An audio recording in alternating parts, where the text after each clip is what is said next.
Welcome to the Fear and Greed Business Interview. I'm Sean Aylmer. It's a tough time to be investing in Australian media companies. Advertising markets are shrinking, with the digital behemoths of Google and Meta taking the lion's share of budgets. And deals struck under the News Media Bargaining Code, which saw these giants paying local media companies for the content featured on their sites, are ending. In Meta's case, they won't be renewing their $70 million deal, another hit to the bottom line for struggling local operators. Add in company-specific issues for both 7 and 9, the collapsed bid by ARN to acquire radio rival SCA. It's been a pretty torrid period for Australian media. It's best illustrated by a recent edition of the media and marketing newsletter, Unmade, written by the wonderful Tim Burrowes. Tim runs the Unmade Index, monitoring the value of Australia's media and marketing companies. He started tracking the sector just over 2 years ago, and about a week ago, the index hit a grimmer milestone. Its value has halved since the start of 2022. So what's the outlook for media companies? And for those who invest in them, remember this is general information only, and you should seek professional advice before making any investment decisions. Tim Burrowes is the owner of media and marketing industry newsletter Unmade. Tim, welcome back to Fear and Greed. Sean, lovely to be back with you. You have such a wonderful podcasting voice, Tim. You're very kind, Sean. Thank you. It's true. Tell me, the Unmade Index, just explain what it is and how you weight it. Yeah, so this is something that we put together at the start of 2022, so a little bit over 2 years ago now. And what we wanted to do was just track what we hoped for was success or otherwise of the ASX listed media and marketing stocks.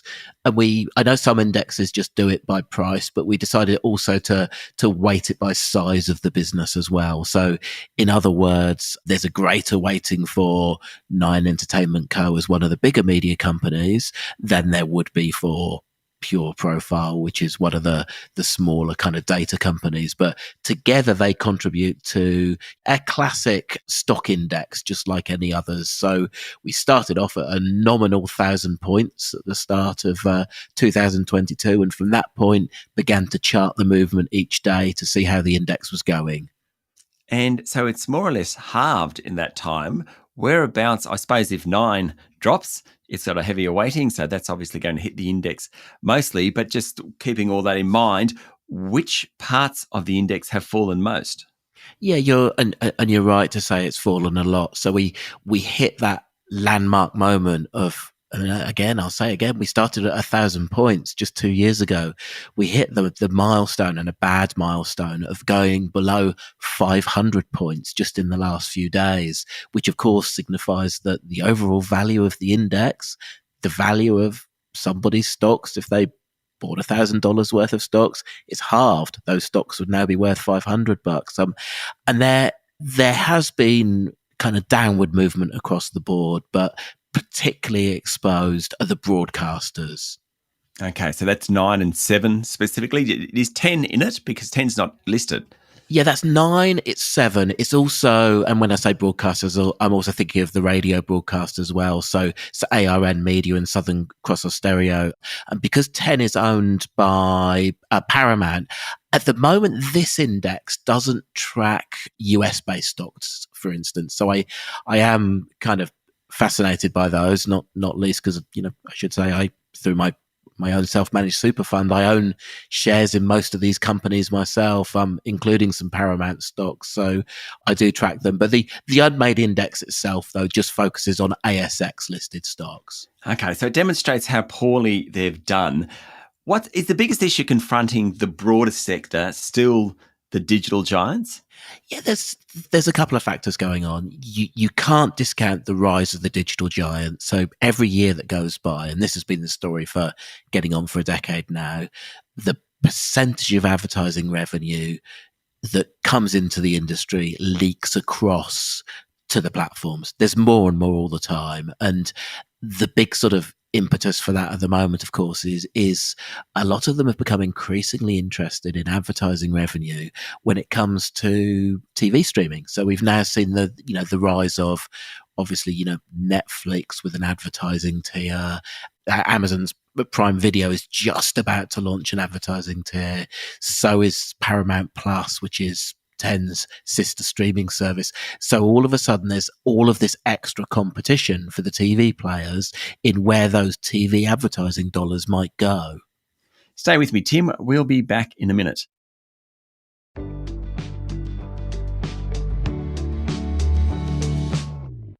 I'm speaking to Tim Burrowes from media and marketing industry newsletter, Unmade. Let's talk about Michael Miller, who's the local News Limited boss. He's called for a major overhaul of how the tech giants are policed in Australia. It's all part of the same story. I mean, I think he's even mentioned there should be the potential to block them from operating here if they breach he calls their social license. I mean, that's never going to fly. We get that. It's impossible to block them. But does he have a point that these big platforms aren't playing by the rules, or are the rules superseded nowadays? Yeah, so as you say, Michael Miller gave a kind of keynote address to the press club in Canberra earlier this week, and one of his central points was that the platforms almost have it both ways. They're able to argue, well, look, we should be internationally governed. There should be a set of rules that covers everyone across markets, and we'd love to lean into that. And his point is, well, that'll probably never happen. So in effect, it means they kind of get away with being almost sovereign states in their own right, was the point he made. And particularly because when it comes to kind of the way that they're governed as publishers, or more to the point, they're not governed as publishers, because there's this there's a law in the US, Section 230 it's called, which effectively lets them be treated like sort of carriage services, where they're not responsible for the information they cover, which makes life a lot easier for them than it does the publishers. But I think to Michael Miller's larger point, I think we will see a battle of wills of governments, and I think Australia is as interested in anybody in this, of how they have a say in how these platforms run in each individual country. So of course, we saw the rise of the kind of legislation around the News Media Bargaining Code back at the start of 2021, which was what brought Google and Facebook to the table and found some dollars to effectively do deals with publishers. So those were the sort of things that Michael Miller was nodding towards. And I must admit, I know you're skeptical. I do think it is a non-zero possibility that we could see the likes of Meta leave the Australian market. Depending what happens with designation under the News Media Bargaining Code, which is what could yet happen and is, I think, likely to happen. There is one pathway that sees Facebook decide that actually, rather than set a precedent for the rest of the world, they'd rather exit Australia altogether. Now, I'm not saying that's the most likely outcome, but I actually can't think of another outcome that's more likely. Well, exit Australia, I'm not quite sure what that even means. Yeah, so I and this is where you start sort of getting into kind of sort of game theory, I suppose, because you have to work out, which of the two sides, sort of the government or Facebook in this game of chicken, kind of swerves first. But potentially what happens is that the government, having been advised by the ACCC, which is the process going on at the moment, decides that, yes, they're going to designate Facebook. That forces Facebook to come to the bargaining table and negotiate with publishers for the value of the content they get. Now, the chances are at that point, the independent arbitrators, who have not been appointed yet, by the way, this was all so theoretical that's never been in place. But they might say, well, actually, because Facebook doesn't carry news anymore, so they don't have to make a payment. But that wouldn't potentially be the end of the matter, because then the ACCC could step in, and they've signalled this is what they might be minded to do, and say, well, that's an abuse of market power. So therefore, potentially, it's an ongoing fine or something else. Now, this all plays out over months and years, but at the end of that, that's what then might make Meta decide, well, those are rules we don't want to play by. So actually, yes, we know this market might be worth maybe $5 billion to Meta, but maybe the global play is a bigger one. So there are places to swerve, and perhaps one of those places might be some sort of taxation on digital income instead. But potentially there still yet is just that small chance they could leave the market. Okay, let's go to the broadcasters. I just want to mention a couple. ARN bid to buy Southern Cross Austereo fell through after Anchorage Capital Partners pulled out. It was a PE group which was going to do the deal with ARN to buy SCA. Where does that leave the radio industry now? Yeah, so I think Southern Cross Austereo is still in play. And one of kind of the fascinating things was these were two companies that were broadly about the same in size. Market capitalization of ARN a little bit under 240 million, market capitalization of Southern Cross Austereo a little bit under 180 million. So not that dissimilar. Now, I guess the first point to make is that ARN have not given up. There are lots of rumblings in the market that they're going to find a replacement partner for Anchorage. And then if that happened, then they could have another go at trying to do this very complicated deal, which would effectively break up SCA for parts. They would then take the best parts, and then there would be this sort of Frankenstein's monster of a new audio company would continue. So that's still potentially in play. Another one which is on the table, and they've not used the words due diligence, but they're certainly in conversation, is Anthony Catalano. I think Anthony actually put it into play himself. Like normally the bidder bids. In this case, I think the company that was being acquired did the bidding for them, didn't they?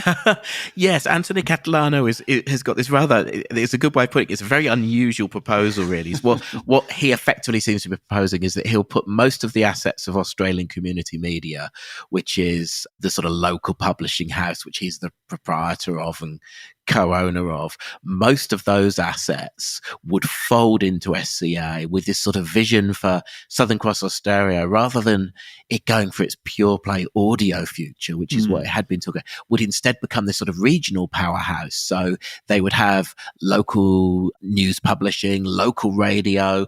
They've got these diminishing value, but local TV licenses. And then that might let him sort of then live out his ambitions to rebuild an alternative to Domain, which is the real estate site he helped build, but as a sort of regional play of that. And part of the deal would see him taking on a much bigger slice of ownership of SCA. So he would probably become the single biggest shareholder. At the moment, his investment vehicle has just upped its investment in SCA again. So he told the market earlier this week that now they're up to just under 15% stake in that business. So effectively SCA in some form is in play.